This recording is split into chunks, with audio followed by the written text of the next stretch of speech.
Welcome. Here we go again. As I report to you, air attacks are underway against military targets in Iraq. Good evening. Earlier today, I ordered America's armed forces to strike military and security targets in Iraq. My fellow citizens, at this hour, American and coalition forces are in the early stages of military operations to disarm Iraq, to free its people, and to defend the world from grave danger. To stop the advance on Erbil, I've directed our military to take targeted strikes against ISIL terrorist convoys should they move toward the city. Over 23 years, 4 consecutive presidents have ordered the bombing of Iraq by U.S. forces. It's what one of my guests calls the nightmare of Groundhog Day, facing the same problem over and again. Just a year ago, Barack Obama told the United Nations that he was determined to end America's perpetual war footing in the Middle East region. But this week, the president returned to the UN to announce, not yet, and to assert that the U.S. intends to unleash more air power to defeat the Islamic militants who've swept across large areas in Iraq and Syria. With a first round of drones and missiles unleashed inside Syria even before he spoke at the UN, the president has plunged America into the midst of a civil war that involves over 1,000 different militia. You need a mighty big scorecard just to figure out who's on whose side. We've asked a couple of experienced hands to help us do just that. Jonathan Landay is a senior national security and intelligence reporter for McClatchy newspapers. He's also an unsung hero of Washington journalism. During the build-up to the 2003 invasion of Iraq, Landay and his colleague Warren Strobel dug deep to find evidence refuting the Bush administration's case for going to war. You can see Landay and Strobel at work in our documentary, Buying the War, at BillMoyers.com. Matthew Ho fought in Iraq as a Marine Corps captain. He then joined the Foreign Service and became the widely praised senior American civilian in Afghanistan's Zabul province. That's a Taliban stronghold. He resigned in protest when he came to believe the war was making things worse and American soldiers should not be dying in what was a long-running civil war. Matthew Ho is now a senior fellow at the Center for International Policy in Washington, D.C. Welcome to both of you. Thank you. Let me read you something one of your colleagues, Ryan Cooper, wrote in TheWeek.com. Who's ready to squander billions of dollars on yet another pointless, almost certain to backfire war in Iraq? The mainstream media, for one, he says, which for weeks has been shamelessly fear-mongering the supposed threat by the Islamic State of Iraq and Syria. Many Republicans, meanwhile, insist that ISIS represents an imminent threat to the United States, which, strangely enough, is just how George W. Bush justified his war of aggression against Iraq in 2003. Let's get one thing straight.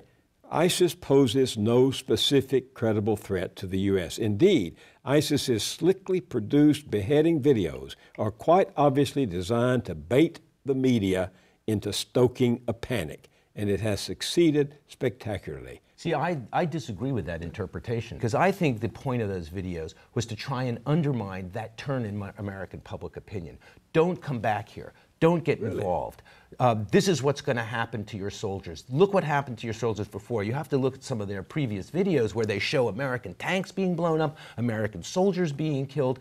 Don't get involved here. And I think that that's what I don't see them being able to bait, at least at this point, Obama into coming back, because he beyond special forces, I don't think there's any way he's going to introduce American forces on the ground at this point. I don't think he wants to.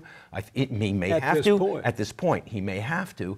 We'll have to wait and see. But I'm not sure that again, I'm not sure that that was the point of the videos, to suck Americans in. And in fact, in one of the videos, after the Steven Sotloff beheading, the executioner turns to the camera and says, "Back off, leave us alone." So what do you think the Islamic State wants?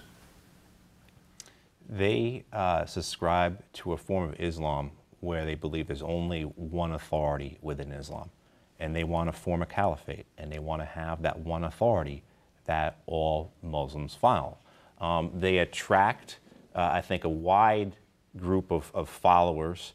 Some are people who've just been dispossessed. Some are people who, many of whom I think have been caught up in this cycle of revenge, of killings, of retribution that have been racking the Middle East for decades now, and specifically in Iraq for 11 years now.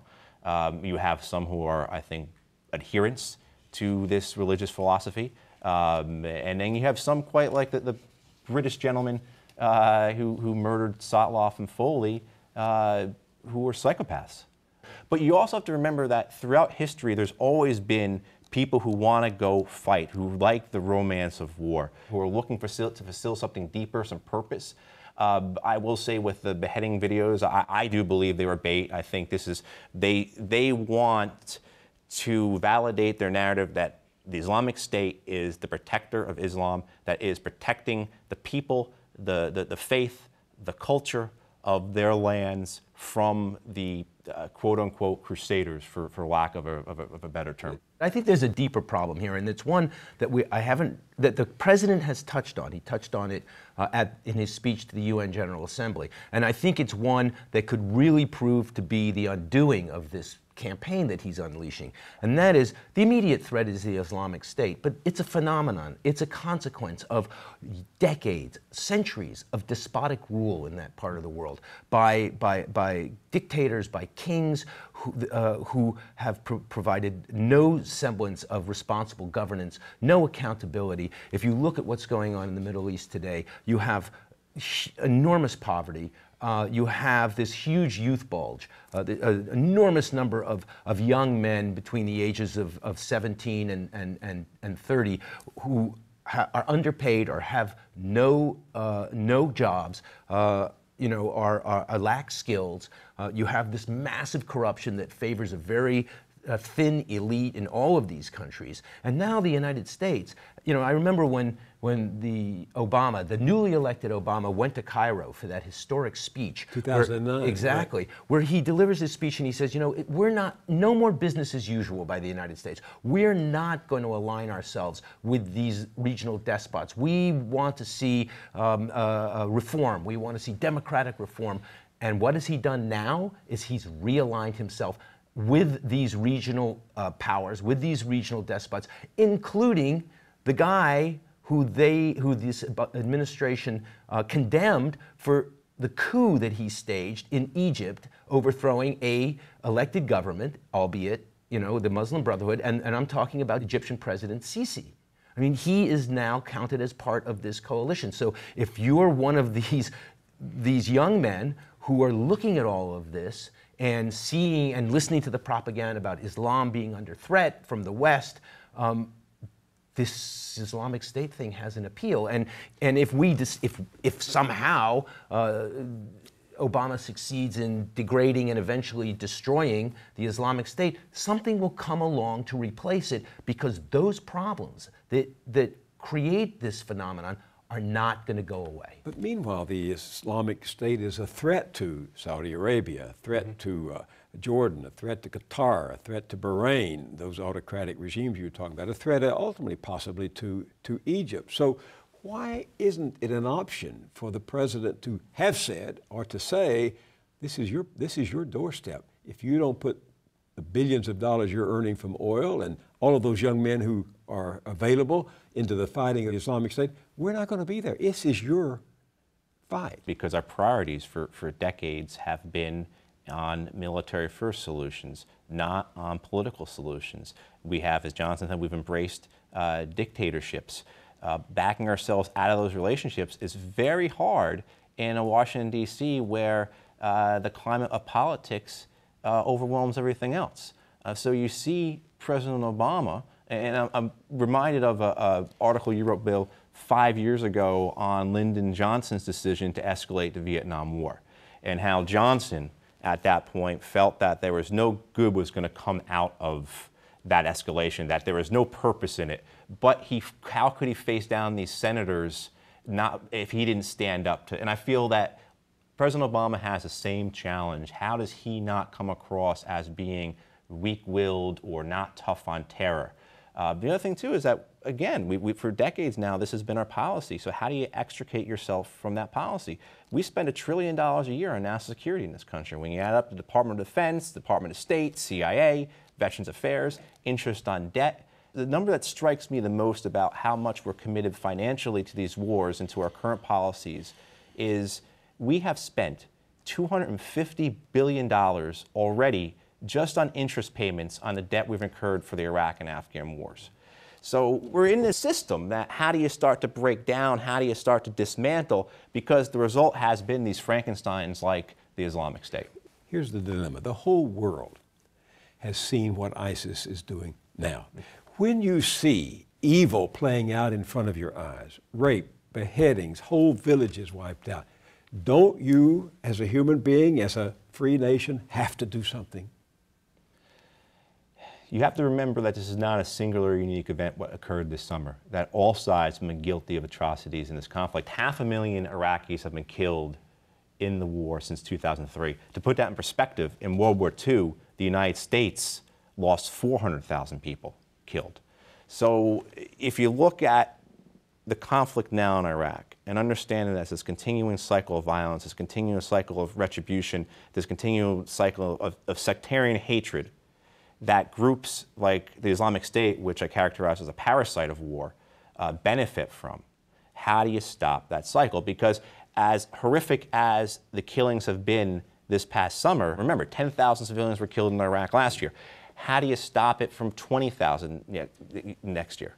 When we look at the situation there, and the utter horror with which, we're focused on 2 videos of 2 Americans being killed, but there were other videos. There were videos where they killed 600 people, 600 young Iraqi men. They've slaughtered almost men from a tribe in Syria that tried to resist them, hundreds of them.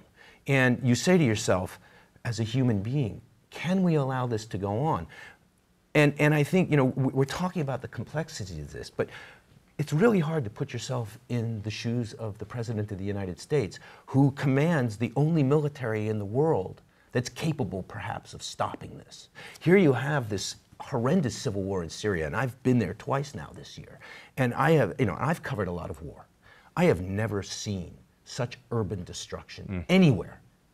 I don't know how they're going to rebuild that country. 2 to 3 million refugees, Syrian refugees, and outside 6.5 million inwardly displaced 9 million people displaced, but beyond that, and you see like street after street, town after town, just completely devastated.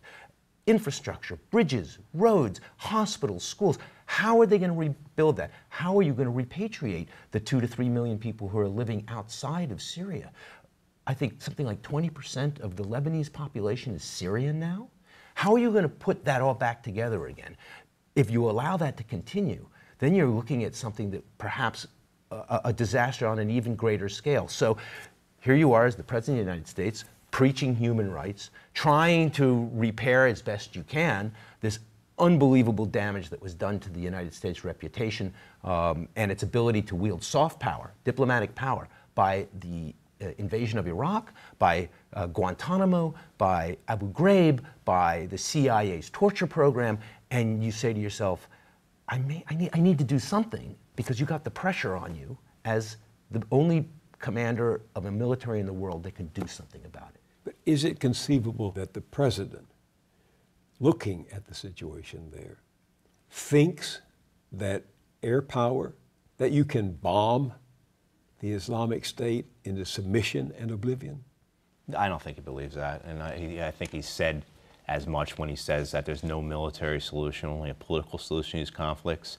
However, unfortunately, I feel that's just lip service. And unfortunately, I feel that we are going to join in the violence in Syria without any end state, without any goal, without any ability to finalize some type of agreement that is going to bring about an end to the killing. One of my favorite lines I've heard about our Syria plan is that it's not a strategy, it's a spending plan.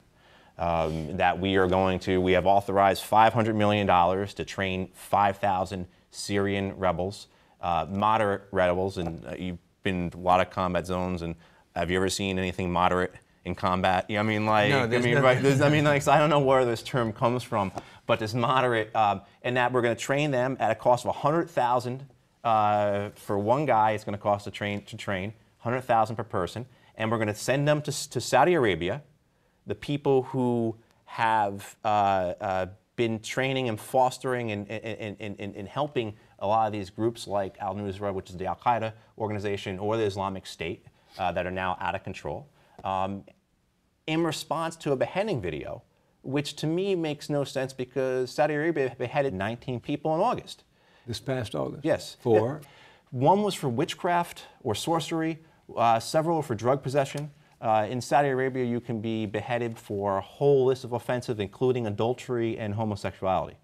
These are our good allies in this new coalition.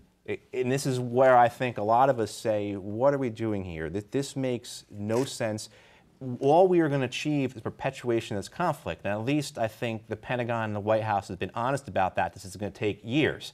But what's going to be achieved? How are we going to achieve it? Are we just going to bomb? I think it's quite striking that the president said the model for these operations will be Somalia and Yemen. And then almost as soon as he said that, Yemen descended into utter chaos. Hundreds of dead on the streets of the capital of Yemen. The prime minister forced to abdicate. And that's the model. So is this really our model for the Middle East, that we are going to bomb countries continuously, take part in civil wars, sometimes supporting one side, maybe supporting the other, with no means or no real desire or effort to achieve a peace? What are the options in Syria? I mean, I just wrote down what seems to me to be the conundrum. The jihadists want to control Syria, which is 70% Sunni, so they should have a natural constituency there since they are Sunni. To stop ISIS, mustn't there be a truce between President Assad and the rebels who are trying to bring him down? And given the mutual hatred between Assad and the rebels, between the Sunnis and the Shias, how can that political solution be found? Absolutely, and I think that's what kept Obama out of there for so long.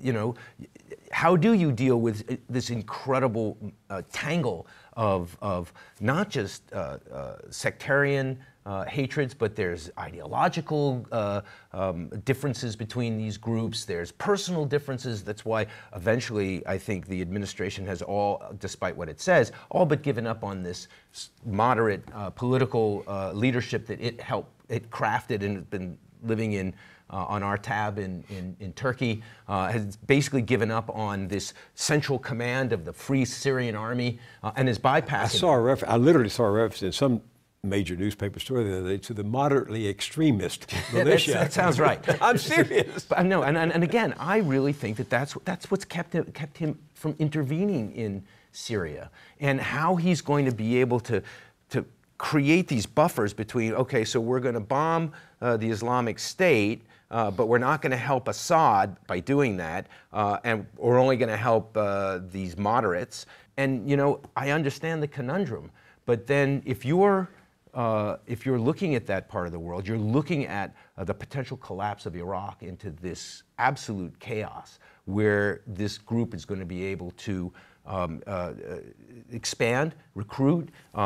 Let's not forget, its goal is not just stopping at Iraq and Syria. They want Lebanon, they want Shams, which is this region of Iraq, Syria, Lebanon, Jordan, and parts of Turkey. But they have also said before the Americans got involved that eventually they plan to go after Western targets too, Americans and Europeans. You don't doubt that, do you? No, not at all. In fact, we've seen evidence of this already. I forget what I think the latest estimate is 15,000 foreign fighters now are in Syria and Iraq, mostly fighting for the Islamic State. Over 100 Americans, over 1,000 Europeans. I forget exactly what the number. The Brits are talking about something like 400. They all have passports.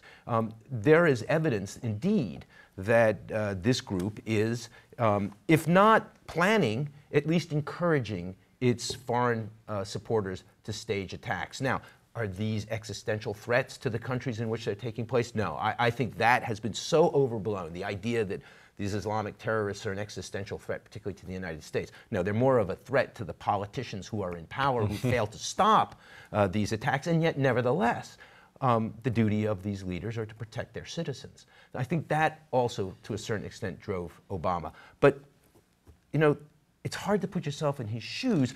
He ran for election to be the leader of the United States. As a leader, you have to make some incredibly difficult decisions. Whether he's made the right ones in this case, we'll have to wait and see. Has he? No, I think this is a very tragic mistake the president is making, intervening in these conflicts. I think it's giving the Islamic State exactly what they want. I go back to some of the guiding strategy that Osama bin Laden had. And bin Laden said, all we have to do is send 2 mujahideen to the farthest point east, raise the flag of jihad and al-Qaeda, and the American generals will come racing and exhaust themselves economically, militarily, politically. And I think that strategy has been successful. We're looking at costs for these wars already totaled at $6 trillion at our lifetime. We have suffered casualties much greater than I think the American people understand. There is the 7,000 dead, the 50,000 wounded. But of the 2.5 million veterans who served, including myself, a third of us suffer from post-traumatic stress disorder or some other type of mental health injury. We also have 250,000 veterans and service members who suffer from traumatic brain injuries. So I don't think people understand the level of violence that we're talking about in these conflicts. And I think by jumping back, let alone, again, the 500,000 Iraqis killed, the tens and tens of thousands of Afghans killed, the spillover effects with the war in Syria. So I think jumping back into these conflicts is a very tragic mistake, a very short-sighted mistake. And I think it plays right into the hands of groups like Islamic State that need sectarian tension. That's why I think jumping in on one side of the conflict, exasperates the problem. You know, I'm not sure this conversation was a good idea, because listening to you, both of you, I think, aren't we crazy to think we can untangle a mess like this and bring peace on earth, goodwill to all men? I think this is the lesson we learn from it. So stop our policy of trying to play one group against the other. I mean, this has gone back for decades. This was policy under Kissinger, under Brzezinski, of playing one ethnic group against another, playing one religion against another. And for me, it's stop trying to pick sides in these conflicts. Stop rewarding one side with a lot of American cash at the expense. I look at it this way. If you went into Kentucky and West Virginia or wherever the Hatfield and McCoys were and get back to Hatfields, what would the McCoys do?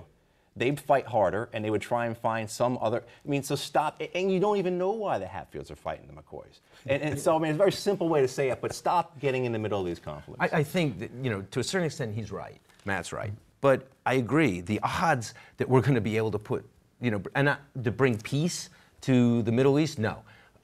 But I don't even know if that's really underneath everything the goal. I think right now, perhaps the goal is let's just try and contain it and stop it from spreading. If we can do that, perhaps we can call that a success. We're out of time for the broadcast, but we will continue this conversation online. Matthew Ho, Jonathan Landy, thank you very much for being with me. Thanks for having me. Thanks, Bill.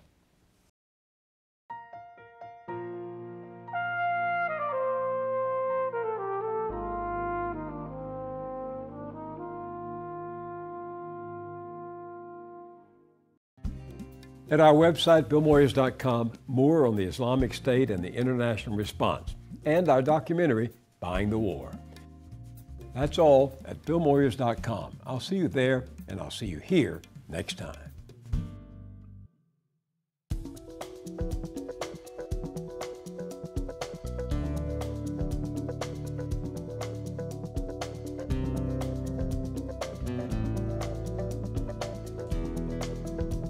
Don't wait a week to get more Moyers. Visit BillMoyers.com for exclusive blogs, essays, and video features.